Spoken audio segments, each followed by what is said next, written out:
Assalamualaikum warahmatullahi wabarakatuh.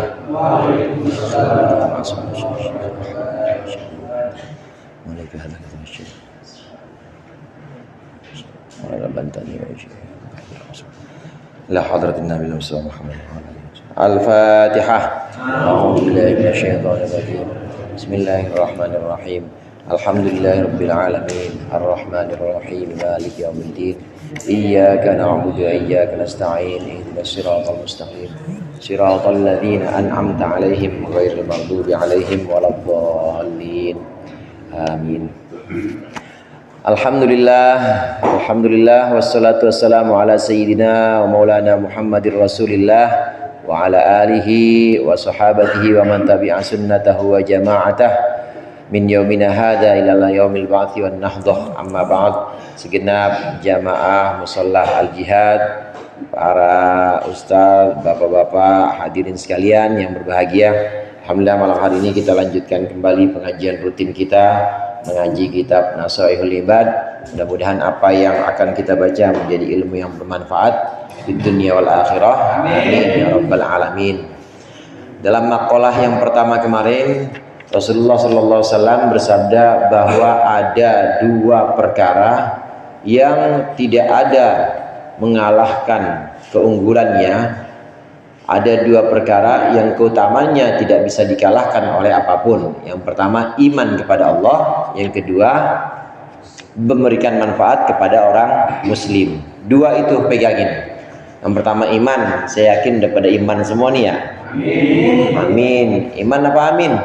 Ya iman sama amin sama itu salah katanya sama. Iman semua udah ada dasarnya. Kemudian setelah itu memberikan manfaat kepada sesama muslim, memberikan manfaat kepada sesama kita, dari yang skala paling kecil keluarga, kemudian lebih besar lagi misalnya di masyarakat, mungkin tetangga depan belakang kiri kanannya. Kalau bisa lebih besar lagi ya beri manfaat kepada satu RT dan seterusnya. Nah, untuk menguatkan bahwa memberikan manfaat kepada sesama ini adalah perkara yang paling baik, tidak bisa dikalahkan oleh amal apapun, maka Syekh Nawawi Banten ini menyertakan hadis-hadis lain. Di antaranya yang paling Allah senangi itu adalah orang-orang yang paling banyak manfaatnya kepada manusia. Rata-rata atau kebanyakan pemimpin-pemimpin yang memang ngaji itu biasanya dia berkontestasi politik itu adalah untuk memperoleh ini. Kalau niatnya benar ya, kalau niatnya benar adalah supaya bisa memberikan manfaat kepada orang yang lebih banyak. Kalau timbang ngajar doang misalnya, atau timbang ngurusin kelurahan, se-RW doang misalnya, itu manfaatnya dikit. Nah karenanya dia tahu ngaji ini lebih manfaat, lebih banyak manfaatnya, maka lebih Allah cintai, maka dia mencoba untuk ngurusin orang yang lebih banyak lagi, artinya yang jabatannya lebih tinggi lagi, nyalon gubernur misalnya, atau nyalon presiden dan lain sebagainya. Kalau niatnya bagus, kalau niatnya baik, maka akan baik, dan itu akan jadi amal dia yang nanti akan menyelamatkan dia yauma la dhilla illa dhilluh, di mana hari yang tidak ada pelindung kecuali pelindungnya Allah. Orang-orang yang mendapatkan perlindungan Allah nanti di hari kiamat itu diantaranya adalah imamun adilun, yaitu imam atau pemimpin yang adil. Dia niatnya aja udah baik, berangkat pemilihan dia udah baik, kemudian niat yang baik ini Allah wujudkan dengan menentukan dia sebagai kepala daerah misalnya, makin bagus dan makin baik kerjanya memberikan manfaat, maka dia makin dekat pada Allah. Itu imamun adil. Nah yang berikut ini, kalau tadi atau kemarin itu adalah perkara yang paling baik yang tidak bisa dikalahkan oleh apapun, iman kepada Allah, dan yang kedua memberikan manfaat. Nah sekarang perkara yang paling buruk ada di halaman 16. Qala al-musannif rahimahullah wa nafa'ana bihi wa bi ulumihi fid dharaini amin. Wa khoslatani la syai'a akhbathu ay anjasu minhuma asyirku billah wa dhurru bil muslimin. Ada dua perkara yang tidak ada sesuatu yang lebih buruk Tidak ada sesuatu yang lebih kotor, lebih najis itu lebih kotor daripada kedua perkara itu, yaitu asyirku billah, menyekutukan Allah, wadurru bil muslimin, dan memberikan madarat atau bahaya, kehancuran untuk orang-orang Islam, fi abdanihim wa amwalihim, baik kehancuran dalam badan mereka dan harta mereka. Fa inna jami'a awamirillahi ta'ala turja'u ila khoslataini. Seluruh perintah-perintah Allah ini dikembalikan kepada dua perkara ini, yaitu at-ta'zimu lillahi ta'ala, mengagungkan Allah ta'ala, wasyafaqati li khalqihi, dan lemah lembut kepada makhluknya atau belas kasih kepada makhluk Allah. Kebalikannya, kalau perkara yang paling baik, tidak ada yang mengalahkan keunggulannya, keutamaannya adalah iman kepada Allah dan memberikan manfaat, maka kebalikannya, perkara yang paling buruk, perkara yang paling kotor dan tidak ada yang mengalahkan keburukannya, kekejiannya, ini ada dua, yaitu syirik atau musyrik, menyekutukan Allah. Yang pertama. Yang kedua, memberikan bahaya. Kalau tadi yang paling manfaat memberikan, yang paling utama memberikan manfaat, maka kebalikannya memberikan bahaya atau madarat kepada orang-orang muslim. Yang pertama, hadirin, syirik. Syirik ini menyekutukan Allah. Memang perbuatan menyembah selain Allah ini bukan cuma mengotori hati kita. Ini bukan cuma mengotori hati kita, tapi memang sesuatu yang nggak masuk akal. Orang yang menyembah selain Allah itu sebenarnya dia menyembah bayangan-bayangannya doang, menyembah imajinasi atau menyembah anggapan-anggapan dia dong. Dulu orang-orang musyrik, waktu dia menyembah patung misalnya, dia menyembah Lata. Lata itu patung. Ya patung selamanya patung. Kalau dia dibuat jadi dari batu, ya tetap batu. Kalau dia dibuat dari tanah, ya tetap tanah. Kalau dia buat dari kayu, tetap kayu selamanya. Selamanya nggak akan berubah. Nah, kenapa disembah? Kenapa kalau dia namakan ini adalah Tuhan yang mengatur peperangan, yang ini Tuhan yang mengatur pertanian, yang ini Tuhan yang mengatur persaudaraan. Kenapa dia menyembah itu? Sebenarnya yang mereka sembah bukan batu itu, bukan kayu. Yang mereka sembah adalah angan-angan mereka sendiri. Jadi ngarang, pangarang.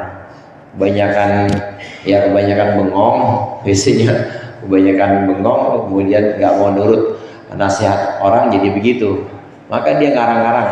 Dia sesungguhnya hanya menyembah bayangan-bayangan sendiri atau imajinasinya sendiri yang kadang-kadang disebut sebagai hawa nafsu.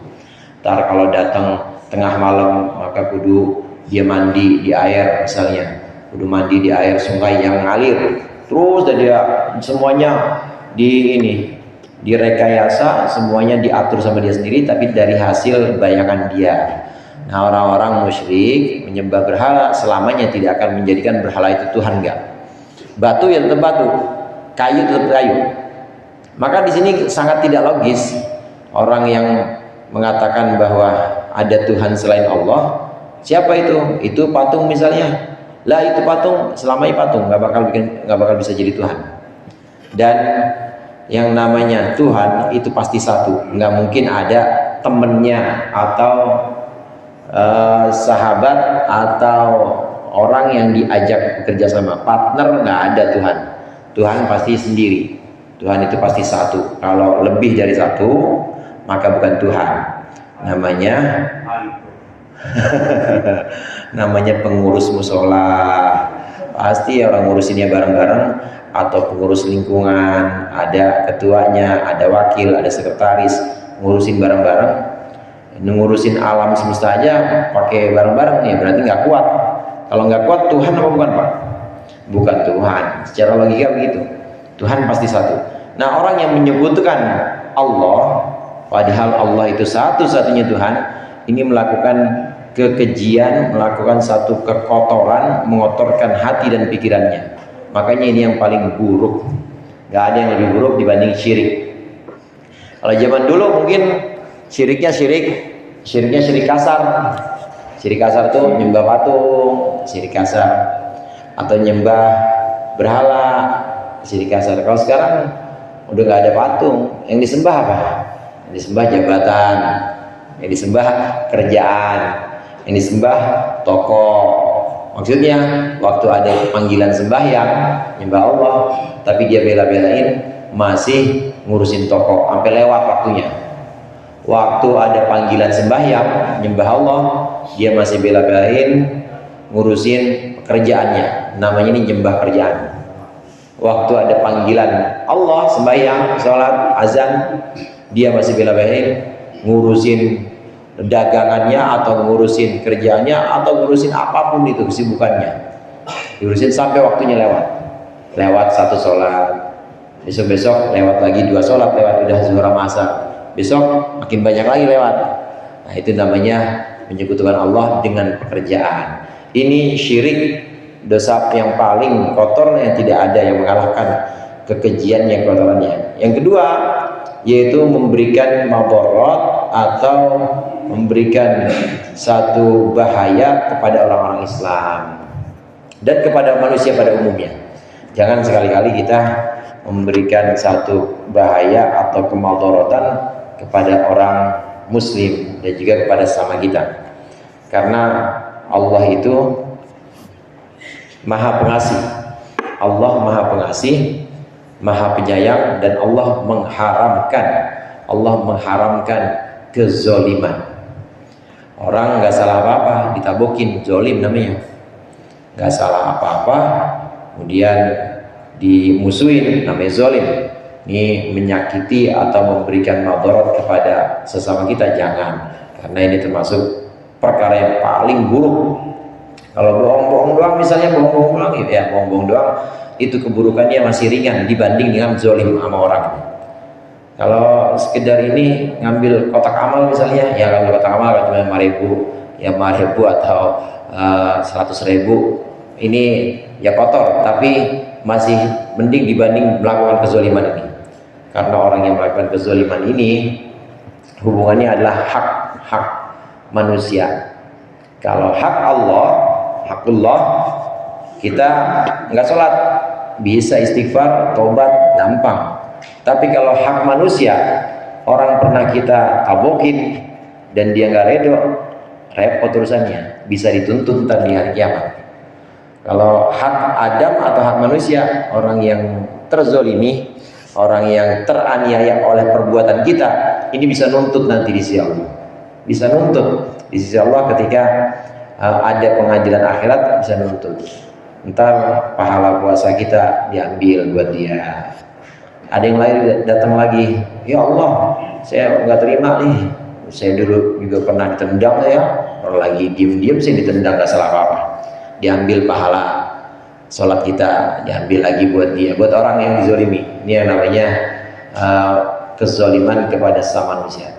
Dengan demikian, semua perintah-perintah Allah dalam agama, hadirin, ini dikembalikan hanya kepada 2 perkara, yaitu yang pertama mengagungkan Allah, mensucikan Allah. Yang kedua yaitu memuliakan manusia atau memberikan manfaat kepada manusia. Yang ini nanti kaitannya dengan hablum minallah dan hablum minan nas. Semuanya perintah agama semuanya dikembalikan kepada ini. Salat hablum minallah apa hablum minas? Hablum minallah.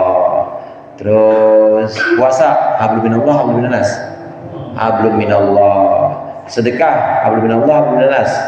Hablum minan nas. Semua hormat sama mertua hablum minallah hablum minan nas. Dan nas. Sayang sama anak yatim hablum minallah minan nas. Yang semua hablum minan nas, yang ibadah sifatnya ghair mahdhah, bukan ibadah murni seperti sholat atau seperti puasa, ibadah yang ghair mahdhah, ini asal sudah didasari dengan iman, kita lakukan aja maka udah ada nilai pahalanya. Kita nggak niat melakukan sayang kepada anak yatim, walaupun nggak niat, tapi kita dasarnya udah syahadat dan dasarnya kita udah iman, maka rasa sayang kita pada anak yatim udah dapat pahala semuanya, karena sudah didasari dengan iman. Oleh karenanya harus didasari dengan iman, nggak boleh dengan syirik atau kemusyrikan. Kalau nggak ada dasarnya, saudara, percuma semua. Seperti yang pernah kita bahas, nggak punya dasar iman, ya dia orang-orang musyrik dulu seperti itu. Dia nyembah Allah juga, nyembah berhala juga, tapi sama orang tua bakti banget sama orang tua, sama anak kecil sayang banget.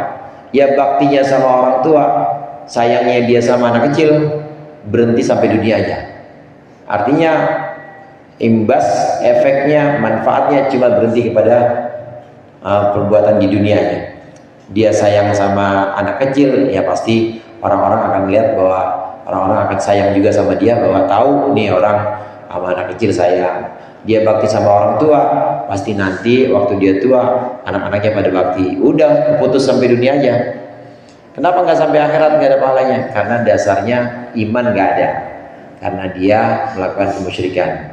Karena itu dua yang awal kemarin, iman yang pertama, kemudian memberikan manfaat, ini harus gandeng, semuanya berjalan. Nggak bisa hanya memberikan manfaat aja sementara iman nggak ada.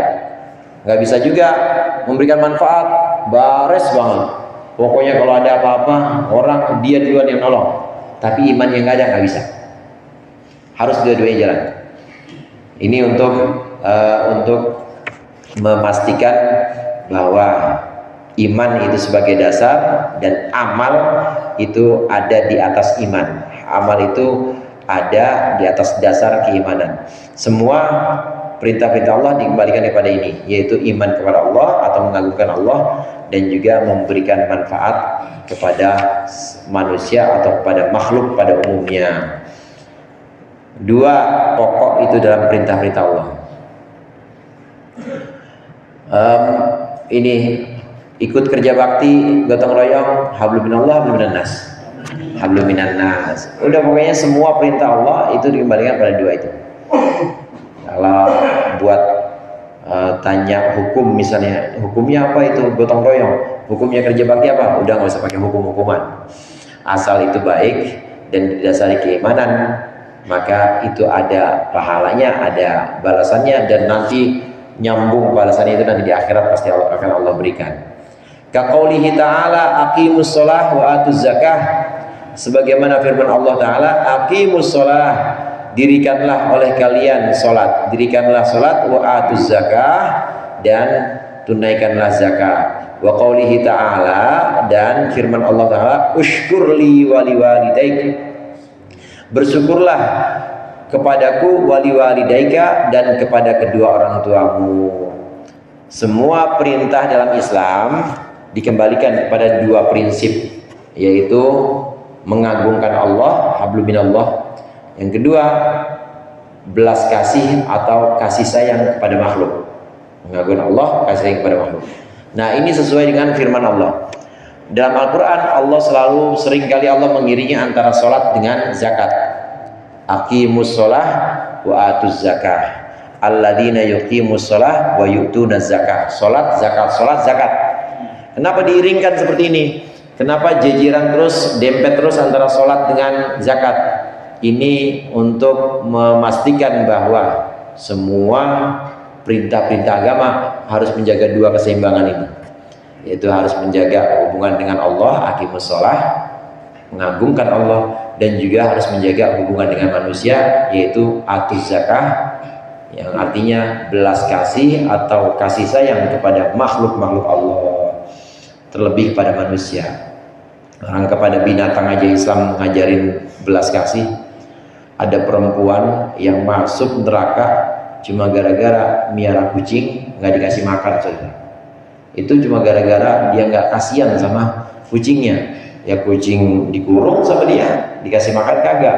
Akhirnya masuk neraka di perempuan. Gara-gara nggak sayang atau tidak ada belas kasih kepada binatang. Tapi ada juga Rasulullah menceritakan, ada juga cerita perempuan pelacur masuk surga gara-gara ngasih minum. Anjing lagi yang ngasih minum. Kalau kita kucing sama anjing pilih mana? Ini yang dikasih minum anjing lagi yang terkenal najisnya mogol Allah. Tapi ada seorang pelacur, dia bukan orang solehah, bukan. Orang sini kan istrinya solehah semua ya. Amin. Ini pelacur yang dosanya banyak. Nah, dia mau minum, tiba-tiba ada anjing kehausan. Nah, dia bela-belain kasih minum itu anjing, dan dia nggak minum nggak apa-apa.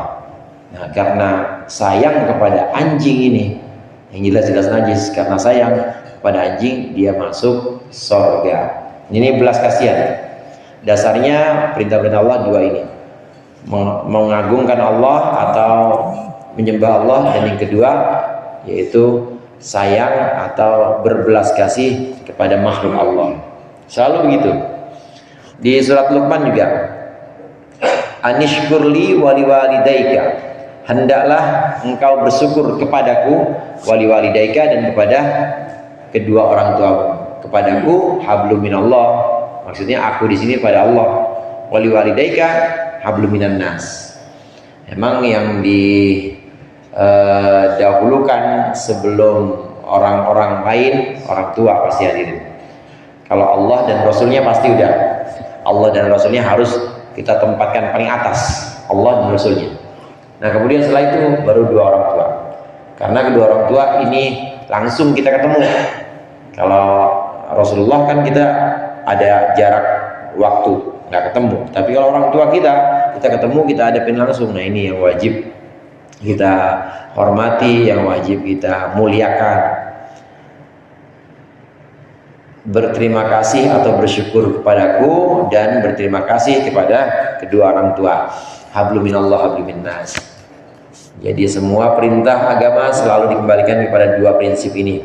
Ruwiya an Uwais al-Qarni, diriwayatkan dari Uwais al-Qarni annahu qol, bahwasannya Uwais al-Qarni berkata, marartu fi ba'di siyahati birahibin, aku berpapasan dalam sebagian perjalananku dengan seorang pendeta. Fakultu ya rahibu, fakultu maka aku berkata, ya rahibu wahai pendeta, ma'awwalu darajatin yarqahal murid, apakah derajat pertama yang akan dilalui atau yang akan dinaiki oleh seorang yang hendak menuju akhirat, seorang murid?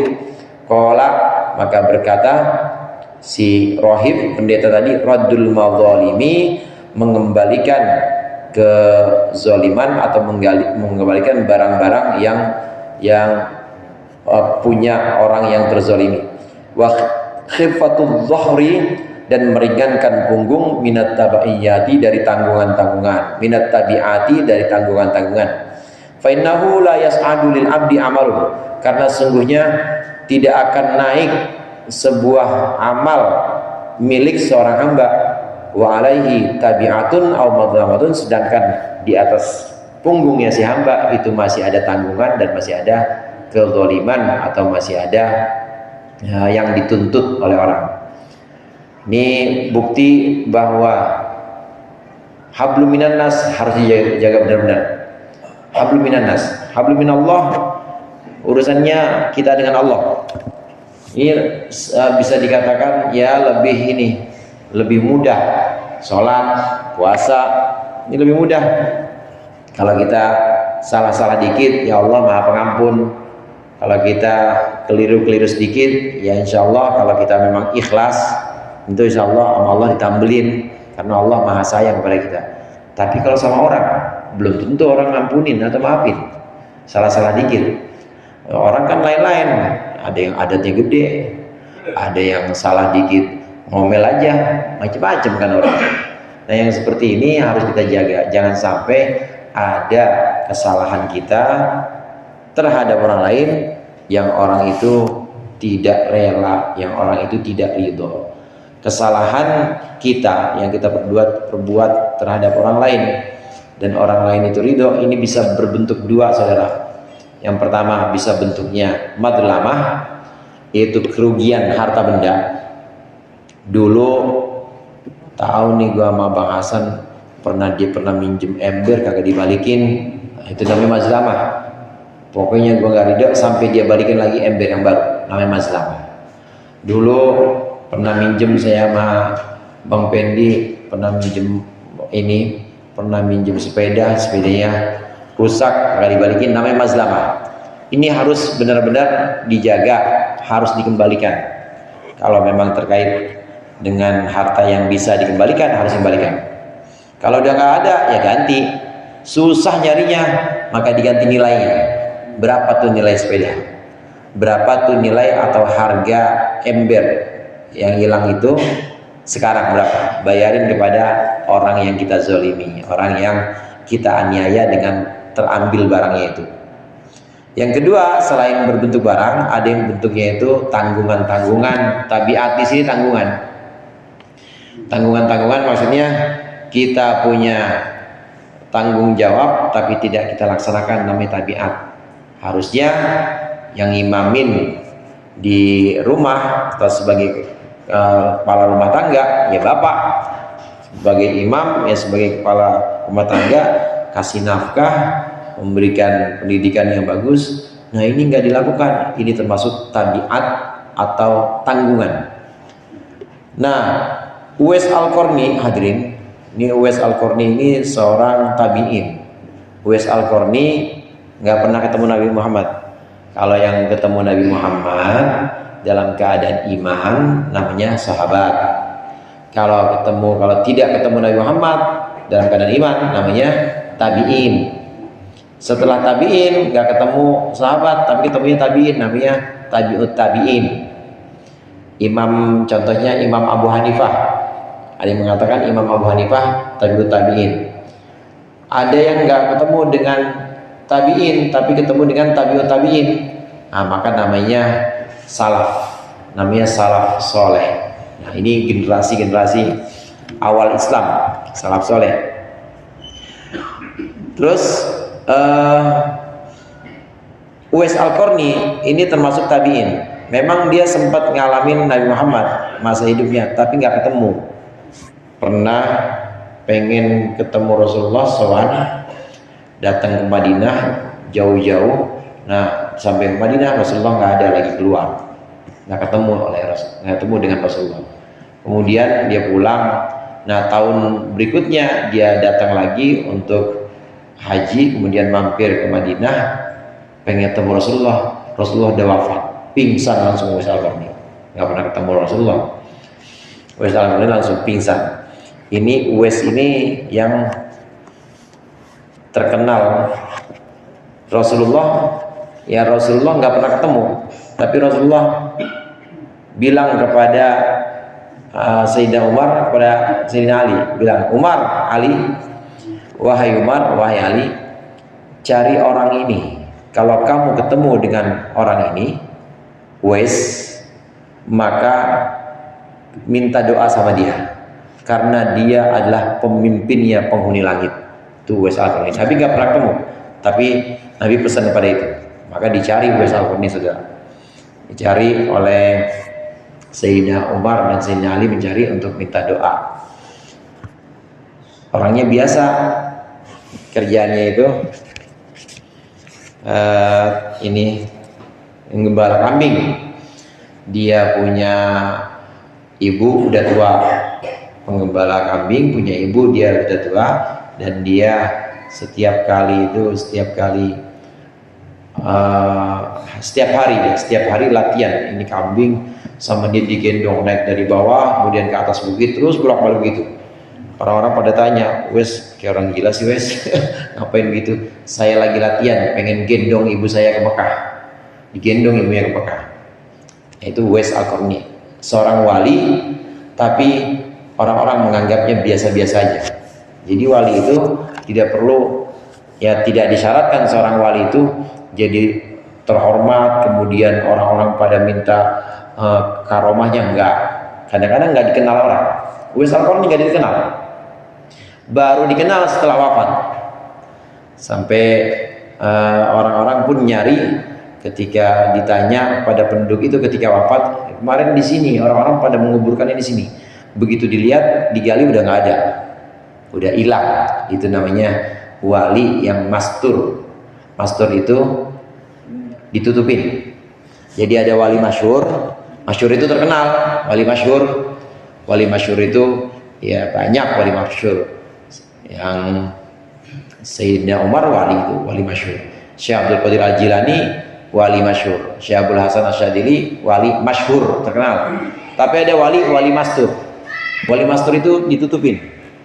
Nah, dia seperti orang biasa aja, bahkan orang-orang kadang-kadang meremehkan dia, padahal dia wali. Makanya jangan sembarangan sama orang. Dia diam di pojokan masjid misalnya, tahu-tahu wali. Harus hati-hati. Dia kelihatannya penampilannya biasa-biasa aja, tahu-tahu wali. Ada yang seperti itu. Uwais Al-Qarni berpesan bahwa seseorang ini dia dapatkan saat perjalanan dan bertemu dengan seorang rahib. Rahib ini pendeta yang memang sedang berlatih atau riyadhah untuk mendekatkan diri kepada Tuhan. Apa yang bisa memberatkan seseorang untuk sampai kepada akhirat? Katanya yang pertama yaitu kezoliman yang dia lakukan kepada seseorang. Yang kedua yaitu tanggungan yang masih ada di punggungnya. Selama masih ada tanggungan di punggung seseorang, maka jalannya orang ini untuk menuju akhirat susah, menuju Allah. Selama masih ada kezaliman, salah sama orang dirugiin mulu sama dia, banyak yang merasa terzolimi, teraniaya oleh perbuatan dia, maka nggak bakal sampai dia ke akhirat. Artinya nggak bakal sampai ke akhirat. Bisa dikatakan sholatnya, sedekahnya, zakatnya, ini yang harusnya bisa nganterin dia cepat, jadi susah nyampe. Susah nyampenya kenapa? Ada mazlamah dan juga ada tabi'ah tadi, ada kezaliman dan juga ada tanggungan. Nah, dari sini hadirin bisa kita simpulkan, kalau kita mau cepat sampai kepada maksud-maksud kita mau cepat supaya sholat kita ini ada manfaatnya atau ada athar, ada imbasnya, ngaji kita ada efeknya, ini banyak-banyak istighfar dan juga banyak-banyak minta maaf sama orang, atau dalam arti hati-hati sama orang, jangan banyak melakukan satu kesalahan yang orang itu nggak ridho, karena ini bisa mengganjal juga, ini bisa memperlambat perjalanan kita. Harusnya mulus-mulus aja, harusnya rezeki rodok, harusnya duit ya ambrak-ambrakan di rumah, cuma gara-gara lupa istighfar sama Allah dan gara-gara banyak dosanya sama orang dan dia nggak minta maaf, orangnya nggak ridho, itu bisa tutup semua tuh rezeki itu. Atau nggak semua tapi seret, yang harusnya banyak jadi dikit gara-gara dua ini. Mudah-mudahan bermanfaat. Wal maqalatu tsaniyatu wallahu a'lam bishawab. Wallahul muwaffiq ila aqwamit thoriq. Wassalamualaikum warahmatullahi wabarakatuh.